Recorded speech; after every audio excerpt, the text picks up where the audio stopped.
ओम शांति।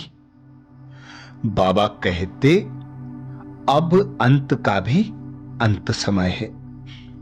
जैसे जैसे और अंतिम समय नजदीक आएगा वैसे वैसे परिस्थितियां अति की ओर जाएंगी। विकारों का भी वार होगा। 5 तत्वों भी हलचल में आएंगे।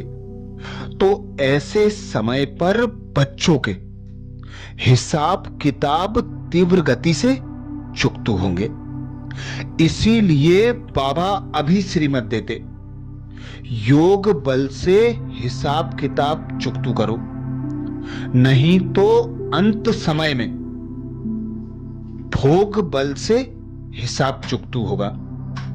बाबा कहते अभी तो पाप है तो थोड़ी रहम है। जब धर्मराज का पार्ट शुरू होगा तो वह पार्ट ऑफिशियल होगा। बाबा साक्षी होकर देखेगा, मदद नहीं कर पाएगा। कोई बच्चे पूछते हैं, एक ही समय में इकट्ठा मृत्यु कैसे और क्यों होता है?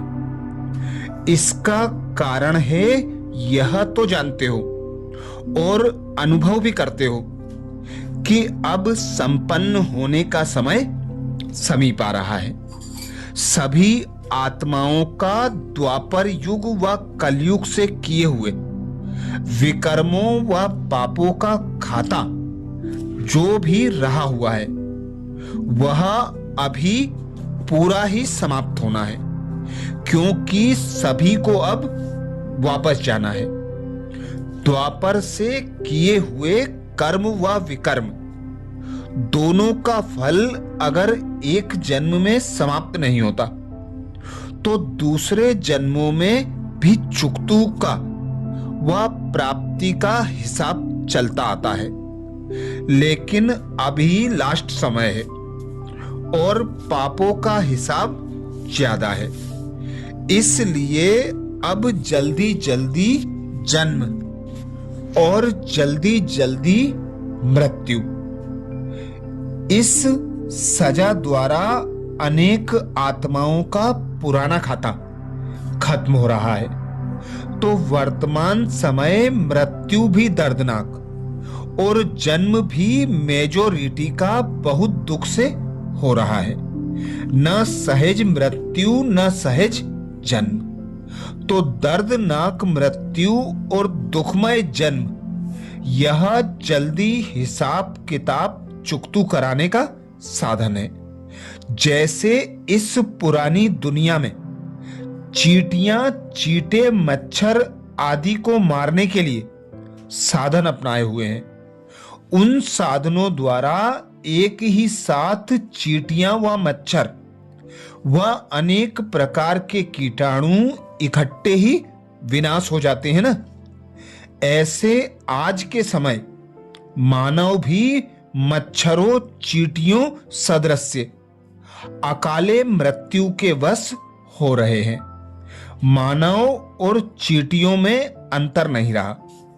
यह सब हिसाब किताब और सदा के लिए समाप्त होने के कारण इकट्ठा अकाले मृत्यु का तूफान समय प्रति समय आ रहा है।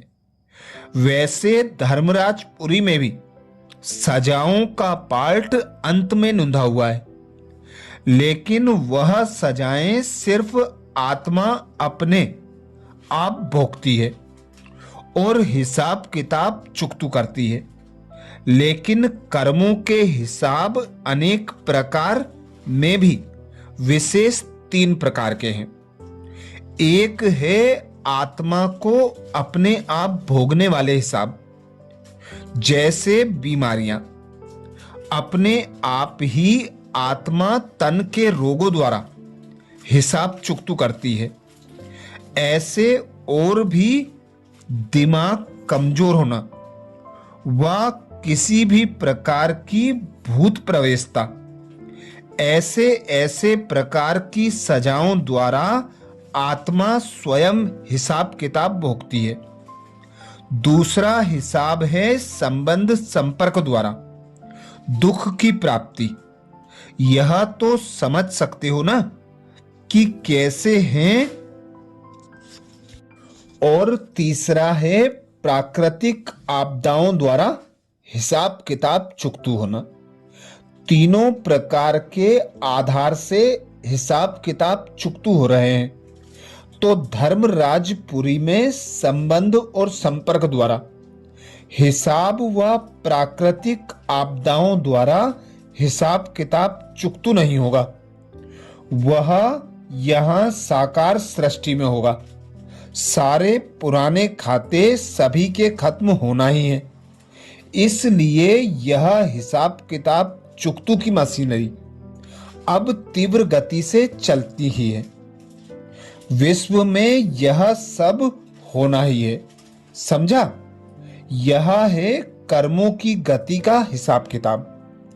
अब अपने आप को चेक करो कि मुझ ब्राह्मण आत्मा का तीव्र गति के तीव्र पुरुषार्थ द्वारा सब पुराने हिसाब किताब चुकतू हुए हैं, वह अभी भी कुछ थोड़ा रहा हुआ है।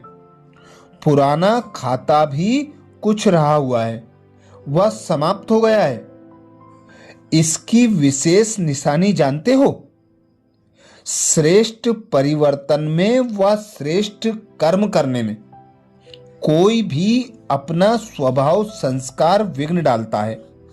वह जितना चाहते हैं, जितना सोचते हैं, उतना नहीं कर पाते हैं, और यही बोल निकलते व संकल्प मन में चलते कि ना चाहते भी पता नहीं क्यों हो जाता है, पता नहीं क्यों हो जाता है। वह स्वयं की चाहना श्रेष्ठ होते, हिम्मत उल्लास होते भी परवश अनुभव करते हैं। कहते हैं ऐसा करना तो नहीं था, सोचा तो नहीं था, लेकिन हो गया। इसको कहा जाता है स्वयं के पुराने स्वभाव संस्कार के परवश, व किसी संग दोष के परवश, व किसी वायुमंडल वाइब्रेशन के परवश। यह तीनों प्रकार के परवश स्थितियां होती हैं। तो ना चाहते हुए होना, सोचते हुए ना होना, व परवश बन सफलता को प्राप्त न करना, यह निशानी पिछले पुराने खाते के बोझ की है। इन निशानियों द्वारा अपने आप को चेक करो। किसी भी प्रकार का बोझ उड़ती कला के अनुभव से नीचे तो नहीं ले आता। हिसाब चुकतू अर्थात हर प्राप्ति के अनुभवों में उड़ती कला। कब कब प्राप्ति है, कब है तो अब रहा हुआ है। तो इसी विधि से अपने आप को चेक करो। दुखमय दुनिया में तो दुख की घटनाओं के पहाड़ पड़ने ही है। ऐसे समय पर सेफ्टी का साधन है ही एक बाप की छत्र छाया। छत्र छाया तो है ही ना। ये महावाक्य धर्मराज रूप में बाबा ने 10 दिसंबर 1984 को हम बच्चों को विशेष सुनाए। ऐसे ही 15 नवंबर 2008 को बाबा ने विशेष धर्मराज के रूप में हम बच्चों को श्रीमत दी। बाबा कहते भोलानाथ राजी तो धर्मराज काजी आंख भी उठा नहीं सकते।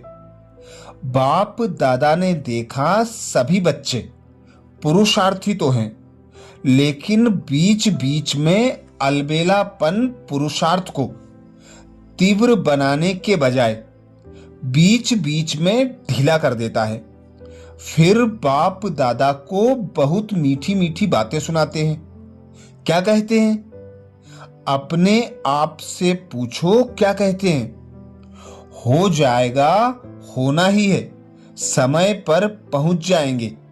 तो यह अलबेलापन समय पर जो वायदा किया है कि बाबा हम साथ हैं और साथ चलेंगे, हाथ में हाथ दे के चलेंगे, सिवाय सामान के साथ कैसे चलेंगे। ऐसे बात में बाप दादा को विशेष खुशी होती है। किस बात की? सभी बच्चे जो भी चलते रहते हैं वह उड़ते रहते हैं, दोनों बाप के प्यार में अच्छी मार्क्स ले रहे हैं। संपूर्ण बनने में, संपन्न बनने में अलग बात है, लेकिन बाप से प्यार है। प्यार की मार्क्स अच्छी है। अभी समान बनने में मार्क्स लेनी है। जो बाप के बोल वह बच्चों के बोल, जो बाप के कर्म वही बच्चों के कर्म।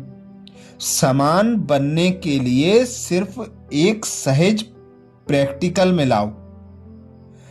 कहना सहज है, वह एक शब्द है। बाप दादा करावन हारे। एक करावन शब्द आत्म अभिमानी बनने में भी सहज है। मैं आत्मा भी इन कर्मेंद्रियों की करावनहार हूं और हर कदम में, हर कार्य में करावनहार बाप है। मैं निमित्त हूं, क्योंकि विघ्न पड़ता है दो शब्दों का, एक मैं और दूसरा मेरा। करावनहार शब्द से मैं और मेरा समाप्त हो जाता है। मैं निमित्त हूं, निमित्त बनाने वाला करा रहा है, मैंपन नहीं। तो सुना, बाप दादा क्या चाहते हैं? एक तो सच्ची दिल, साफ दिल का स्नेह। भोलानाथ बाप सच्ची दिल पर बहुत सहज राजी हो जाते हैं। जब भोलानाथ राजी तो धर्मराज काजी आंख भी नहीं उठा सकते। धर्मराज को भी बाय बाय करके चले जाएंगे। वह भी आप बाप समान बच्चों को नमस्ते करेगा, झुकेगा। आप ऐसे बाप के प्यारे हो, लेकिन सिर्फ चेक करना, कोई स्नेह में लीकेज नहीं हो। अपने देहभान व दूसरों की कोई भी विशेषता की लीकेज खत्म। अनुभवी मूर्त। अच्छा, तो ये थे विशेष बाप दादा के धर्मराज स्वरूप के महावाक्य। अब कुछ देर बाबा की याद में बैठेंगे।